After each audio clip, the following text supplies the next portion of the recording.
Bienvenue sur l'émission Constellation, qui se propose d'explorer en votre compagnie les arcanes stellaires et diamantins où nous conduit la poésie de tout temps et de tout lieu.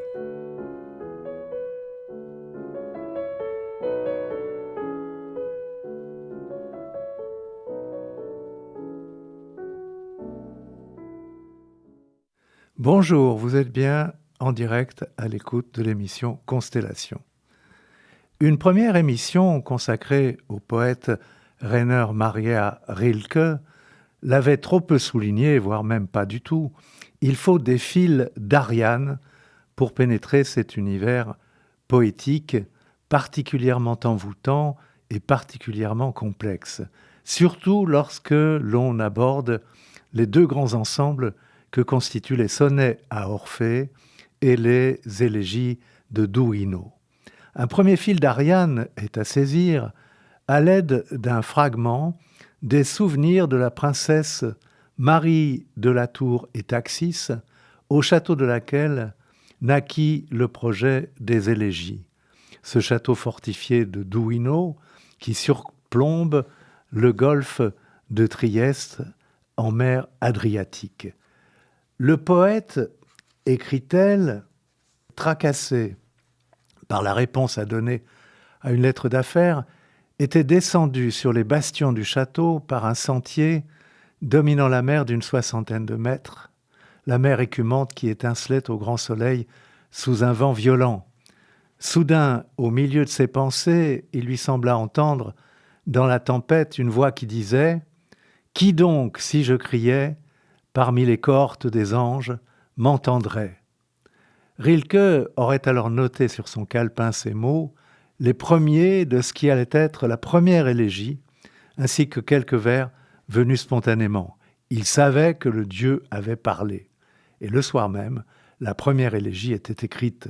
Ce devait être entre le 12 et le 16 janvier 1912. Un second fil d'Ariane conduit à une lettre de la correspondance entretenue entre Rilke et Lou Andreas Salomé, cette femme de lettres germano-russe à la si vibrante personnalité, muse de Nietzsche et de Paul Rée, et ensuite amante, puis indéfectible amie de Rilke. Voici ce que Rilke lui écrit en 1911. « Personne mieux que toi, cher Lou, ne peut faire la distinction et déterminer si et jusqu'à quel point Maltheux me ressemble. Si dans ce livre, ce personnage en partie fait de mes dangers, sombre pour m'épargner en quelque sorte de sombrer moi-même, ou si ces cahiers seuls m'ont enfin permis d'être pris dans le courant qui m'entraînera loin au-delà. Peux-tu comprendre qu'après ce livre, je me suis fait l'effet d'un survivant, livré au désarroi le plus profond, désœuvré, incapable d'œuvrer, jamais plus. » Le personnage de Maltheux, ici évoqué, renvoie au texte de Rilke intitulé « Les cahiers de Malte Loritz Brigge », un texte inclassable quant à son genre littéraire, cahier, journal, confession, lettre à un ami, divagation historique, politique, religieuse, généalogie de l'imaginaire familial, introspection pré-psychanalytique. Ce texte est tout cela. Ce texte si troublant, si bouleversant, et à mes yeux tout aussi essentiel que le livre de l'intranquillité de Fernando Pessoa, forme le substrat sans la lecture duquel les élégies ne sauraient être comprises. Comprises, il se peut que parfois demeurer prisonnier du labyrinthe poétique soit synonyme de salvation.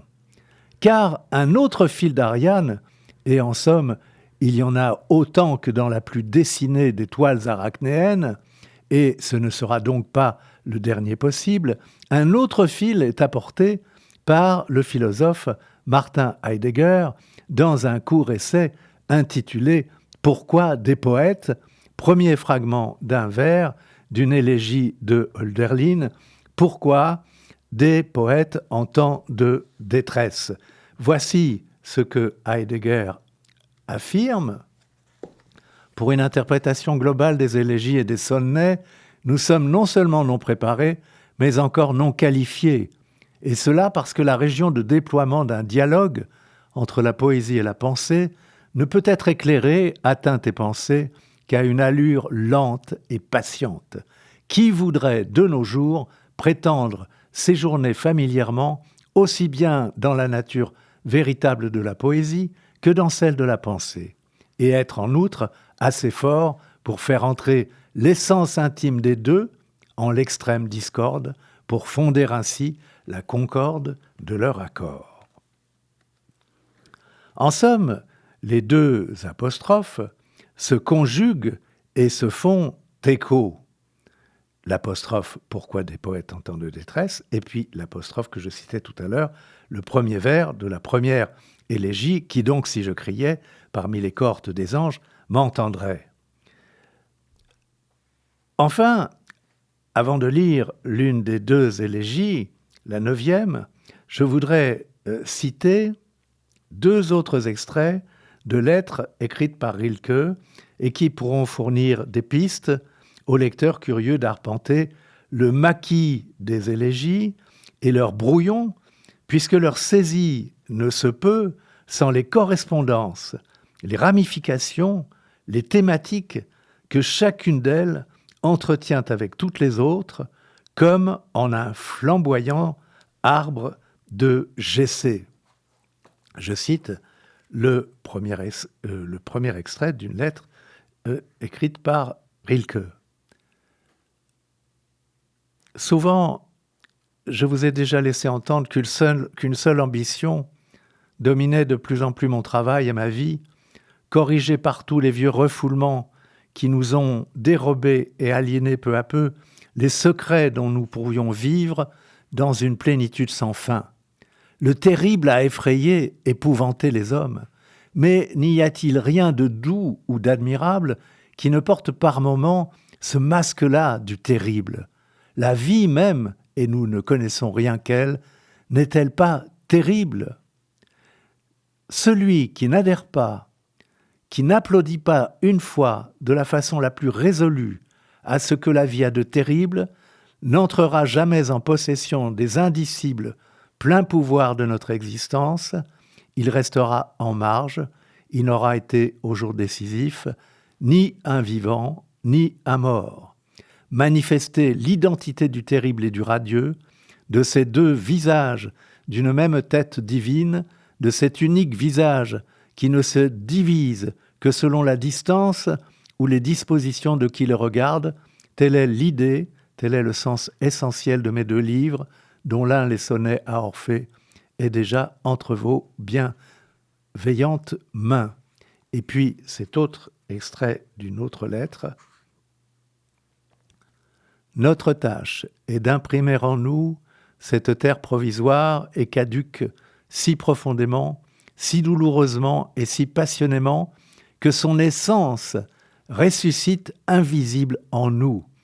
Nous sommes les abeilles de l'invisible, nous butinons éperdument le miel du visible pour l'accumuler dans la grande ruche d'or de l'invisible. L'ange des élégies est la créature chez qui la transformation du visible en invisible, à quoi nous nous employons, apparaît déjà accomplie. Pour l'ange des élégies, toutes les tours, tous les palais passés sont existants parce que depuis longtemps invisibles, et les tours et les ponts encore debout dans notre existence déjà invisible, bien qu'encore pour nous matériellement présents. L'ange des élégies est le garant du plus haut degré de réalité de l'invisible, de là qu'il est terrible pour nous, qui restons encore attachés au visible que nous aimons et transformons. Tous les mondes de l'univers s'abîment dans l'invisible, qui est pour eux le degré de réalité suivant, plus profond. Nous sommes, il faut le souligner encore une fois, nous sommes, nous, ces transformateurs de la Terre. Toute notre existence, les vols et les chutes de notre amour, tout nous qualifie pour cette tâche, à côté de laquelle il n'en est aucune, essentiellement, qui tienne. Et je vais lire à présent, dans la traduction française de François-René Dely, la 9e élégie dans son entier. Pourquoi s'il est permis que nous vivions notre délai de vie comme laurier, à peine un peu plus foncé que tout autre vert, avec, au bord des feuilles, ces vaguelettes, comme un sourire du vent. Pourquoi faut-il être homme et, fuyant le destin, y aspirer si fort? Parce que le bonheur existe. Hâtif, profit d'une perte prochaine? Oh non, ni par curiosité, ni afin d'exercer le cœur. Il y aurait cela aussi dans le laurier. Mais parce qu'être ici, c'est beaucoup, et qu'ici, tout, semble-t-il, a besoin de nous, ces choses éphémères qui, étrangement, nous appellent. Nous, les plus éphémères. Une fois chaque chose, rien qu'une fois. Une fois et c'est tout. Et nous aussi, rien qu'une fois. Et jamais plus. Mais une fois, quand ce ne serait qu'une fois, avoir été cela, de cette terre, voilà qui semble irrévocable. Ainsi, nous nous pressons, nous voulons l'accomplir, ce destin, le tenir dans nos mains simples, dans le regard qui déborde, et notre cœur s'envoie, le devenir. Mais pour en faire don à qui? Plutôt tout garder à jamais? Hélas, dans l'autre monde, qu'emporte-t-on? Pas l'art de regarder, si lentement acquis ici, ni rien de ce qui s'est passé. Rien. Les souffrances donc? Et avant tout, la pesanteur et la longue expérience de l'amour, de l'indicible donc, et rien d'autre. Mais plus tard parmi les astres, à quoi bon? Ne sont-ils pas mieux tels, indicibles? Car, lorsqu'il s'en revient des flancs de la montagne vers la vallée, ce que le voyageur rapporte, ce n'est pas, pour tous ineffable, une poignée de terre, mais un mot gagné, un mot pur, la jaune et bleue gentiane. Ici, peut-être sommes-nous pour dire maison, fontaine, pont, portail, cruche, fenêtre, verger, au plus colonne, tour. Mais pour les dire s'entend, comme jamais les choses elles-mêmes n'ont pu croire exister. Ô terre qui te tais, n'est-ce pas ton secret désir, quand tu les presses, que tout chez les amants émus tremble de joie? Un seuil, qu'est-ce pour deux amants que de l'user un peu plus, eux aussi, ce seuil ancien de leur propre porte, après ceux qui les ont précédés, avant ceux qui viendront, légèrement. C'est ici le temps du disciple et son pays. Parle et proclame, car les choses qu'on peut vivre, plus que jamais déclinent et s'effacent, tant ce qui les expulse et prend leur place n'est qu'un fer sans image et sous des carapaces, promptes à éclater, dès qu'au-dedans ce fer commence à croître et se cherche d'autres limites. Entre les marteaux, notre cœur résiste, comme entre les dents, la langue, qui malgré cela reste capable de louange. Chante ce monde à l'ange, non l'ineffable, car à lui, tu ne peux te vanter d'avoir reçu le choc de la splendeur. Dans l'univers où il ressent plus fortement que toi, tu es novice, Aussi, montre-lui, façonné par les générations, l'objet simple et qui vit comme un autre, à portée de la main et dans le regard. Dis-lui les choses, qu'il s'en étonne, comme toi face au cordier de Rome, au potier des bords du Nil. Montre-lui, comme peut être heureuse une chose, innocente et nôtre, où même la douleur plaintive se résoudre à prendre forme et devenir chose qui sert ou meurt pour être chose, et au-delà échappe bienheureuse au violon. Car ces choses qui vivent de périr comprennent que tu les chantes. Périssables, s'en remettent à nous pour les sauver, nous qui passons plus vite encore, et pour les transformer dans le secret de notre cœur en, oh, infiniment, en nous, qui que nous soyons à la fin. Terre, c'est bien cela que tu veux. Invisible renaître en nous, est-ce pas là ton rêve, être invisible un jour?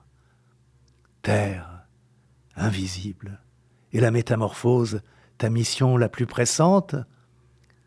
Terre chérie, oui, je le veux. Il n'est plus, oh, crois-moi, besoin de tes printemps pour me gagner à toi. L'un d'eux, un seul hélas, est déjà de trop pour mon sang. Comment dire? J'ai du plus loin pris ton parti, car tu as toujours eu raison, et ton idée sacrée est la mort familière. Tu vois, je vis, de quoi ni l'enfance ni l'avenir ne s'amoindrissent, une surabondance d'être explose dans mon cœur. Je vais vous faire entendre à présent le début du texte dans la langue originelle. Warum, wenn es angeht? Also die Frist des Daseins hinzubringen, als Lorbeer, ein wenig dunkler als alles andere Grün, mit kleinen Wellen an jedem Blattrand, wie eines Windes lächeln. Warum dann Menschliches müssen und, Schicksal vermeidend, sich sehnen nach Schicksal? Oh, nicht, weil Glück ist, dieser voreilige Vorteil des nahen Verlusts, nicht aus Neugier oder zur Übung des Herzens, das auch im Lorbeer wäre, aber weil Hiersein viel ist und weil uns scheinbar alles das hiesige braucht, dieses Schwindende, das seltsam uns angeht, uns, die Schwindendsten. Einmal jedes, nur einmal und nicht mehr. Und wir auch, einmal, nie wieder. Aber dieses einmal gewesen zu sein, wenn auch nur einmal, irdisch gewesen zu sein, scheint unwiderrufbar. Und so drängen wir uns und wollen es leisten, wollen's enthalten in unseren einfachen Händen, im überfüllteren Blick und im sprachlosen Herzen. Wollen es werden. Wem es geben? Am liebsten alles behalten für immer. Ach, in den anderen Bezug, wer? Was nimmt man hinüber? Nicht das Anschauen, das hier langsam erlernte, und kein hier Ereignetes, keins.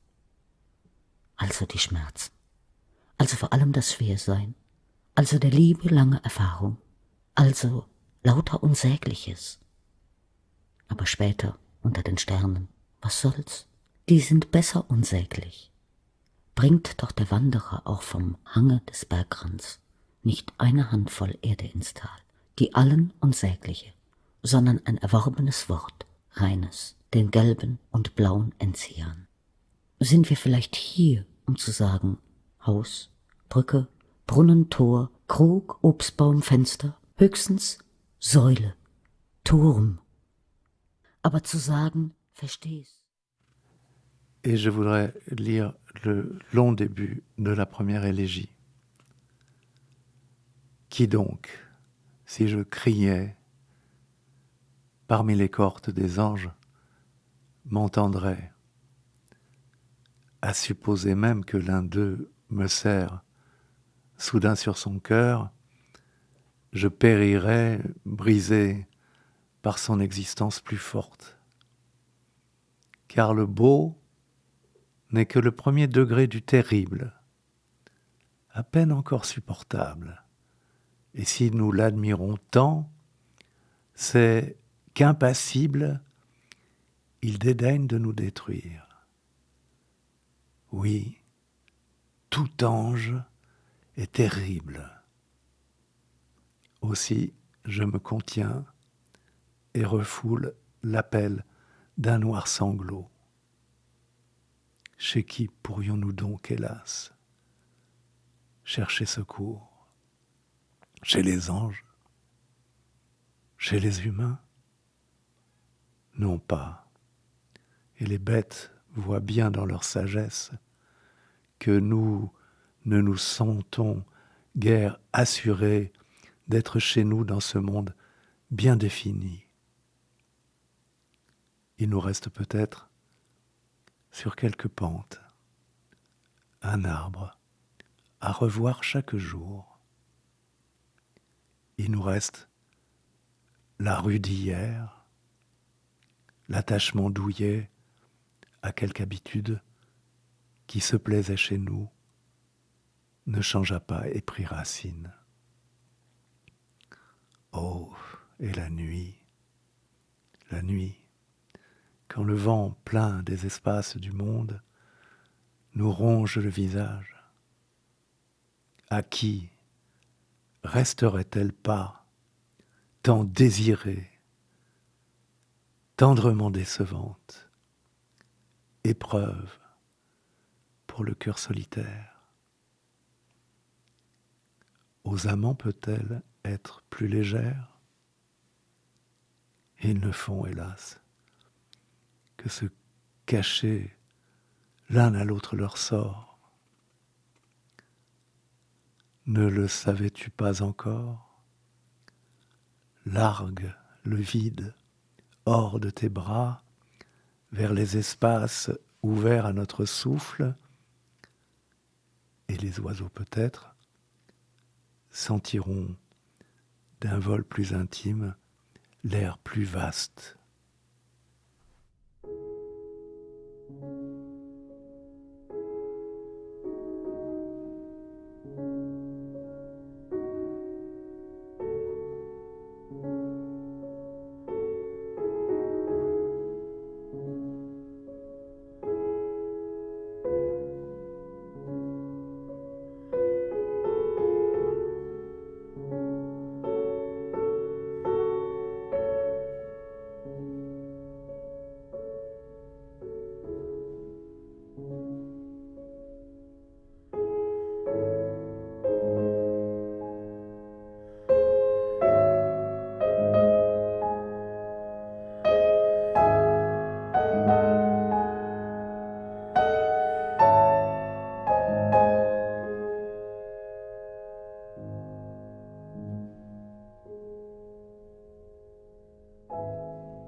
Au cours de cette émission, vous avez pu entendre un extrait, un long extrait de la 9e élégie de Rilke, dite par une comédienne en allemand.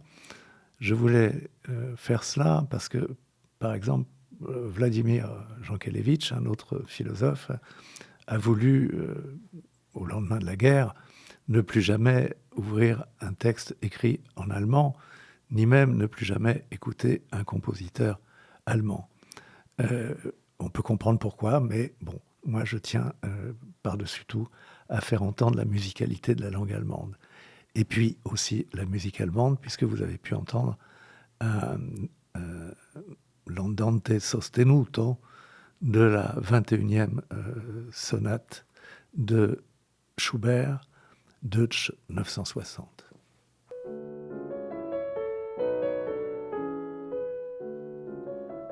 Cette émission hebdomadaire est diffusée en direct les mardis de 10h à 10h30 et rediffusée les vendredis de 13h30 à 14h. Vous pouvez aussi la réécouter en podcast, comme toutes les autres émissions des RLP.